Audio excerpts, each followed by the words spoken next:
క్రీస్తునాథుని యందు ప్రియా సహోదరి సహోదరులారా, సామాన్య 22వ ఆదివార ధ్యానాంశానికి మీకు స్వాగతం. ఈరోజు మొదటి పఠనము శిరాపుత్రుడైన యేసు జ్ఞాన గ్రంథము 3వ అధ్యాయము 17 నుండి 18, 20 మరియు 28 నుండి 29 వరకు ఉన్న వచనాల నుండి గ్రహింపబడింది. సువార్త పఠనము లూకా సువార్త 14వ అధ్యాయము 1వ వచనము మరియు 7 నుండి 14 వరకు ఉన్న వచనాల నుండి గ్రహింపబడింది. ఈ పఠనాలు మనకు రెండు ముఖ్యమైనటువంటి విషయాలను బోధిస్తూ ఉన్నాయి. మొదటిగా మనము దీనత్వము, వినయము అనేటువంటి పుణ్యములో ఎదగాలి అనే విషయాన్ని, రెండవది మనము మనకు తిరిగి ఇవ్వలేనటువంటి వారినే విందులకు మనం ఆహ్వానించగలగాలి, అనగా ప్రతిఫలము ఆశించకుండా మన యొక్క మంచి కార్యాలను మనం చేసుకుంటూ వెళ్ళాలి అనేటువంటి సందేశాన్ని. ఈ రెండు సందేశాలను ఈరోజు మనము ధ్యానించడానికి ప్రయత్నం చేద్దాం. మొదటిగా ప్రియ సహోదరి సహోదరులారా, వినయము, దీనత్వము అనేటువంటి పుణ్యము గురించి మనము కొంతసేపు ధ్యానించుదాం. ఈ పుణ్యం గురించి గతంలో చాలాసార్లు మనము ఆలకించి ఉన్నాం. ఈ పుణ్యానికి చాలా గొప్పదైనటువంటి స్థానము మన వేదాంత పండితులు ఇవ్వడం జరిగింది.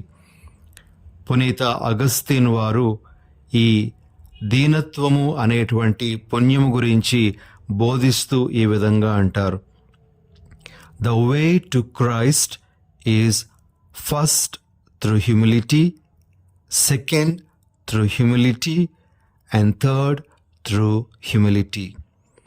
అతని యొక్క లేఖలు 118, 22.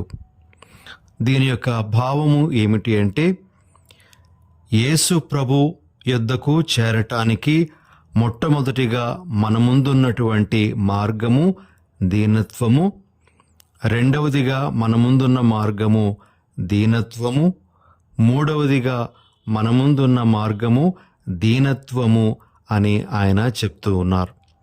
అదేవిధంగా పునీత థామస్ అక్వైనస్ గారు ఈ దీనత్వము అనేటువంటి పుణ్యము గురించి ఈ విధంగా వ్రాయడం జరిగింది: humility means seeing our selves as God sees us, knowing every good we have comes from him as pure gift. దీనత్వము అనగా దేవుడు మనలను చూసే విధంగా మనలను మనము చూసుకోవడము, అనగా మనకున్న ప్రతి దీవెన ఆ ప్రభువు నుండే మనము పొందినది అని మనము గ్రహించడం. ఇంకొక పునీతుడు పునీత అల్ఫోన్సస్ లిగోరి గారు ఈ విధంగా దీనత్వం గురించి చెప్తారు: you humble your self and God డిసెండ్స్ on you. You exalt your self and God flies from you. నిన్ను నీవు తగ్గించుకో, దేవుడు నీ దగ్గరకు వస్తాడు. నిన్ను నీవు హెచ్చించుకో, దేవుడు నీ దగ్గర నుంచి వెళ్ళిపోతాడు అని. ప్రియ సహోదరి సహోదరులారా, ఇలా ఎన్నో వాక్యాలు పునీతులు, పెద్దలు చెప్పినటువంటివి మనకు తెలిసినటువంటివే. మరొక్కసారి ఈ పుణ్యం గురించి ప్రభు మనలను ధ్యానించమని కోరుతూ ఉండగా, ఇది ఒక గొప్ప దేవుడిచ్చినటువంటి అవకాశంగా మనము స్వీకరిస్తూ మనలను మనము ఎంత దీన మనస్కులుగా ఉన్నామా అనేటువంటి విషయాన్ని పరీక్షించుకోవడానికి ఉపయోగించుకుందాం. ముందుగా ఒక యథార్థ సంఘటనను మీ ముందు ఉంచాలి అని అనుకుంటూ ఉన్నాను. మనందరికీ అబ్రహాం లింకన్ గారి గురించి తెలుసు. అతని యొక్క పేరు, అతని యొక్క జీవితంలోని వివిధ ఘట్టాలను మనము తరచూ వింటూనే ఉంటాం. అయితే అబ్రహాము లింకన్ గారి జీవితంలో ఒక వ్యక్తి యొక్క ప్రమేయం గురించి మనము ఈరోజు ప్రత్యేకంగా ప్రస్తావించుకుందాం. ఆ వ్యక్తి పేరు ఎడ్విన్ ఎం. స్టాంటన్. ఈయన ఒక న్యాయవాది, ఒక రాజకీయవేత్త కూడా. అయితే అబ్రహాం లింకన్ అంటే ఆయనకు పడేది కాదు. కొన్నిసార్లు అందరూ వింటుండగా, అందరూ చూస్తూ ఉండగా అబ్రహాం లింకన్ గారిని అతడు కొన్ని జంతువుల పేరుతో దూషిస్తూ ఉండేవాడు. ఈ విధంగా అబ్రహాం లింకన్ అంటే అతనికి అస్సలు పడేది కాదు. అయితే అబ్రహాము లింకన్ గారు అమెరికాకు ప్రెసిడెంట్గా అయిన తర్వాత 1862 సంవత్సరంలో ఒక సివిల్ యుద్ధం అనేటువంటిది సంభవించినప్పుడు ఈ స్టాంటన్ గారిని ప్రత్యేకంగా అతడు పిలిపించుకొని అతనికి ఒక పెద్ద బాధ్యతను అప్పగించాడు. సెక్రటరీ ఆఫ్ వార్ అనేటువంటి ఆ పెద్ద పదవిని ఆయనకు ఇవ్వడం జరిగింది. లింకన్ గారికి ఆ స్టాంటన్ గారి యొక్క నిబద్ధత తెలుసు. అతడు ఏ విధంగా ఆ పరిస్థితులను చక్కదిద్దగలడో కూడా తెలుసు. అందుకే గతంలో అతడు తనను ఎంతగా దూషించినప్పటికీ కూడా అవన్నీ ఓ ప్రక్కన పెట్టి అతడిని ఒక పెద్ద పదవితో గౌరవించడం జరిగింది. లింకన్ గారు నమ్మినట్లుగానే ఈ స్టాంటన్ కూడా చక్కగా తన యొక్క బాధ్యతను నెరవేర్చడం జరిగింది ఆనాటి యుద్ధ సమయంలో. ప్రియ సహోదరి సహోదరులారా, అయితే 1865 సంవత్సరంలో లింకన్ గారిని కొంతమంది దుండగులు హత్య చేసినప్పుడు మరి ఆయన మరణ ఘడియల్లో ఈ స్టాంటన్ గారు ఆయన ప్రక్కనే ఉండడం జరిగింది. అంతేకాకుండా ఆయన చనిపోయినప్పుడు ఈ స్టాంటన్ గారు చెప్పినటువంటి మాట ఏమిటి అంటే, now he belongs to the ages. ఇప్పుడు అబ్రహాము లింకన్ గారు అన్ని తరాల వారకు చెందినటువంటి వారు అని ఆయనను ప్రశంసించడం జరిగింది. ప్రియ సహోదరి సహోదరులారా, అబ్రహాము లింకన్ గారి యొక్క గొప్పదనాన్ని ఇక్కడ మనం చూస్తూ ఉన్నాం.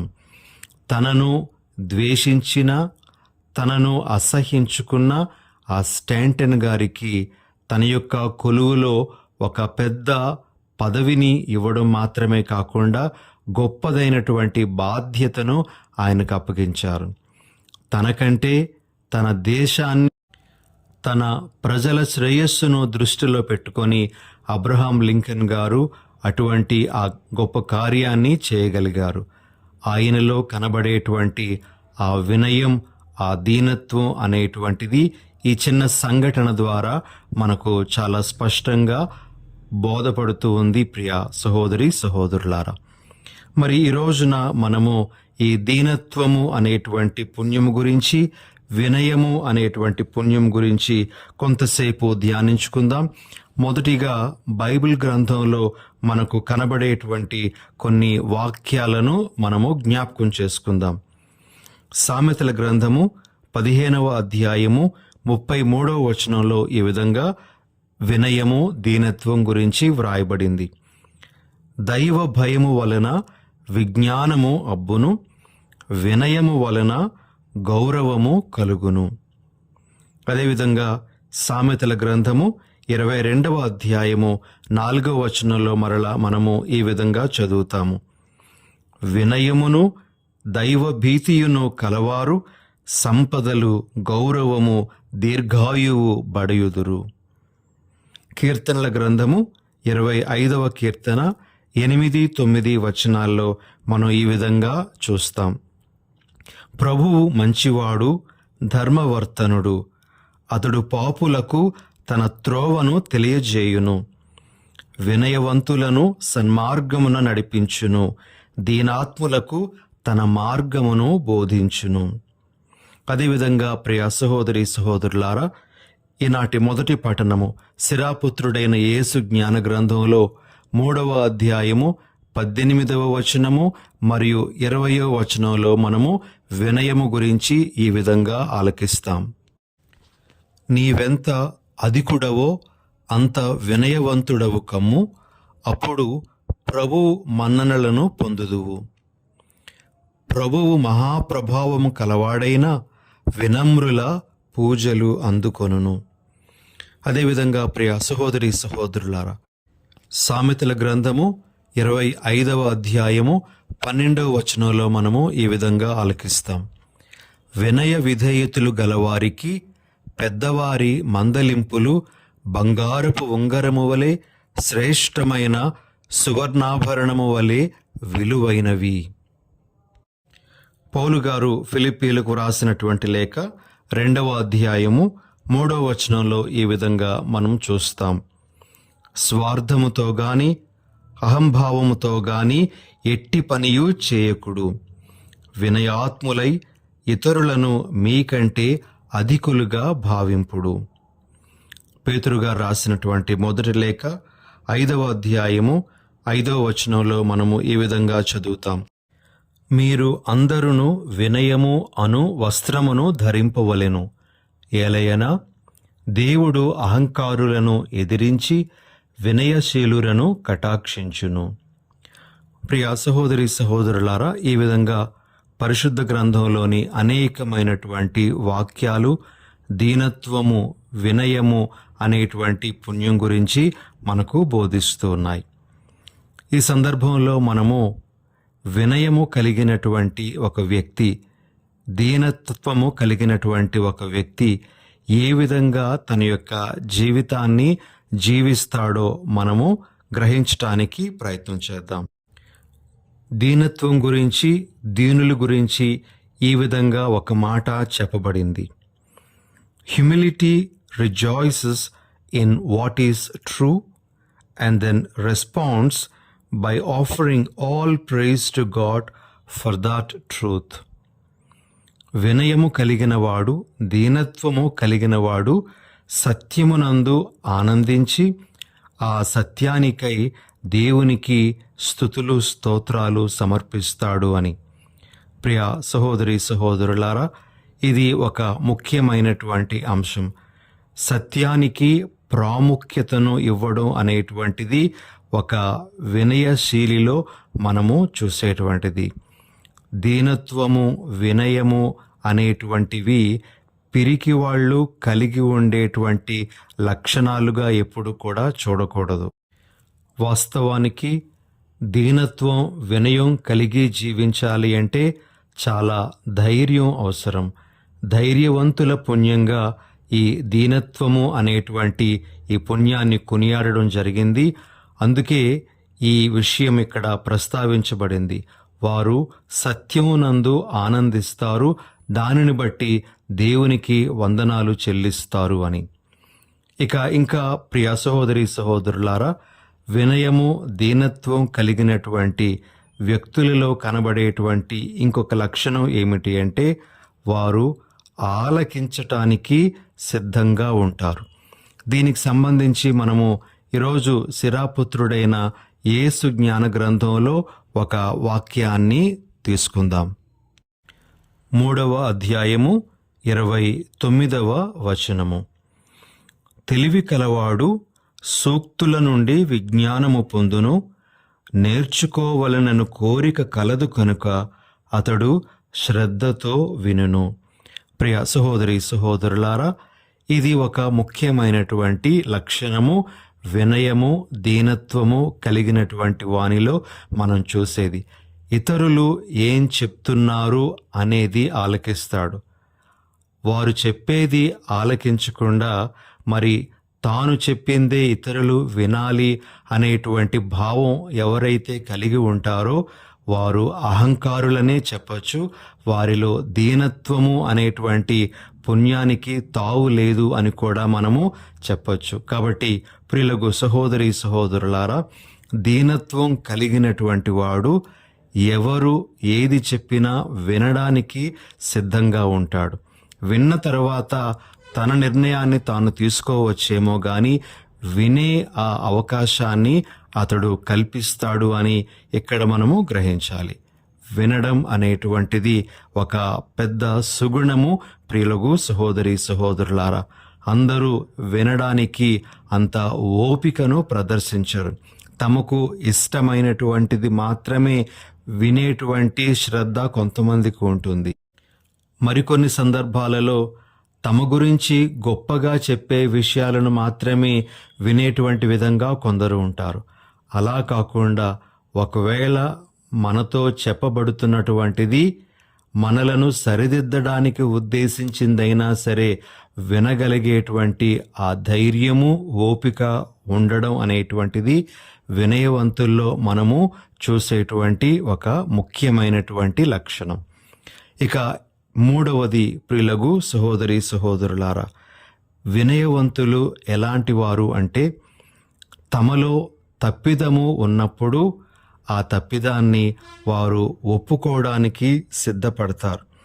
అదేవిధంగా ఎవరైనా క్షమాపణ అడిగినప్పుడు క్షమించటానికి కూడా సిద్ధంగా ఉంటారు. ఈ విధంగా తమ తప్పును ఒప్పుకోవడము, ఇతరులను క్షమించటానికి సిద్ధపడడం అనేటువంటిది వినయవంతుల్లో, దీనాత్ముల్లో చూడగలిగేటువంటి ఇంకొక ముఖ్యమైనటువంటి లక్షణం. దీనికి కూడా ధైర్యం కావాలి. అందుకే వినయము, దీనత్వము అనేటువంటిది ధైర్యవంతుల లక్షణంగా మనము ఎప్పుడు పరిగణిస్తూ ఉంటాం. ఆఖరుగా ప్రియ సహోదరి సహోదరులారా, వినయము కలిగిన వాడు, దీనత్వం కలిగిన వాడు పెద్దలను, వారి మాటలను గౌరవించడం జరుగుతుంది. పెద్దలు చెప్పే మాటలు కొన్నిసార్లు హేతుబద్ధంగా ఉండకపోవచ్చు. అయినప్పటికీ కూడా వారి యొక్క వయస్సును బట్టి వారు చెప్తున్నటువంటి దానిని విని వారిని గౌరవించేటువంటి ఆ స్థాయిలో వినయవంతుడు ఉంటాడు. దీనికి సంబంధించే మనము ఇప్పుడే సామెతల గ్రంథము 25వ అధ్యాయము 12వ వచనంలో వాక్యాన్ని విన్నాం. ఈ విధంగా ప్రియ సహోదరి సహోదరులారా, వినయము కలిగినటువంటి వాడు సత్యమునందు ఆనందిస్తాడు. అదేవిధంగా వినయము కలిగినటువంటి వాడు తనతో ఎవరైనా మాట్లాడుతూ ఉండేటప్పుడు వారిని ఆలకించటానికి సిద్ధంగా ఉంటాడు. వినయము కలిగిన వాడు తన యొక్క తప్పిదాన్ని ఒప్పుకోవడానికి, ఇతరులు తమ తప్పును ఒప్పుకొని క్షమాపణ కోరేటప్పుడు క్షమించటానికి సిద్ధంగా ఉంటాడు. ఆఖరుగా వినయవంతుడు పెద్దలను గౌరవిస్తాడు. వారి యొక్క వయస్సును బట్టి వారు చెప్పేటువంటిది హేతుబద్ధంగా లేకపోయినప్పటికీ కూడా వారు పెద్దవారుగా ఉన్నారు కాబట్టి వారికి ఇవ్వాల్సినటువంటి గౌరవాన్ని ఇవ్వడం అనేటువంటిది జరుగుతుంది. ఇలాంటి లక్షణాలు మనము వినయాత్ముల్లో, దీన మనస్కుల్లో చూడగలము. ప్రియమైన సహోదరి సహోదరులారా, ఈ రోజున ఈ విషయమై మన జీవితాలను పరిశీలించుకొని మనం ఎంతవరకు దీనాత్మూలంగా ఉన్నాము అనే విషయాన్ని పరిశీలించుకుందాం. ఇక ఈనాటి పఠనాల ద్వారా మనకు వచ్చేటువంటి రెండవ ముఖ్యమైనటువంటి సందేశం ఏమిటి అంటే, యేసు ప్రభు చెప్తూ ఉన్నారు, మనము విందుకు ఎవరినైనా సరే పిలిచినప్పుడు మనము ఎవరైనా తిరిగి మనలను విందుకు పిలవగలరు అనేటువంటి ఉద్దేశంతో వారిని పిలవకూడదు అని. మరి మనము ఎటువంటి వారిని విందుకు పిలాలి అంటే పేదలను, వికలాంగులను, కుంటివారిని, గ్రుడ్డివారిని విందుకు ఆహ్వానించాలి అని ప్రభు మనకు తెలియజేస్తూ ఉన్నారు. సాధారణంగా ప్రియ సహోదరి సహోదరులారా, మన సాంప్రదాయంలో మనలను ఎవరైతే విందుకు ఆహ్వానిస్తారో వారినే మనము తిరిగి మన ఇంటికి విందుకు ఆహ్వానిస్తాం. ఇలా మనతో మంచి సంబంధం కలిగినటువంటి వారితోని విందులు, వినోదాలు అనేటువంటివి జరుగుతూ ఉంటాయి. కానీ ఈరోజు ప్రభు దానికి విరుద్ధంగా మనలను తిరిగి విందుకు పిలవలేనటువంటి వారిని విందుకు ఆహ్వానించమని కోరుతూ ఉన్నారు. అనగా ప్రియ సహోదరి సహోదరులారా, మనము చేసే మంచి ప్రతిఫలము ఆశించకుండా చేయాలి అని ప్రభు మనకు తెలియజేస్తూ ఉన్నారు.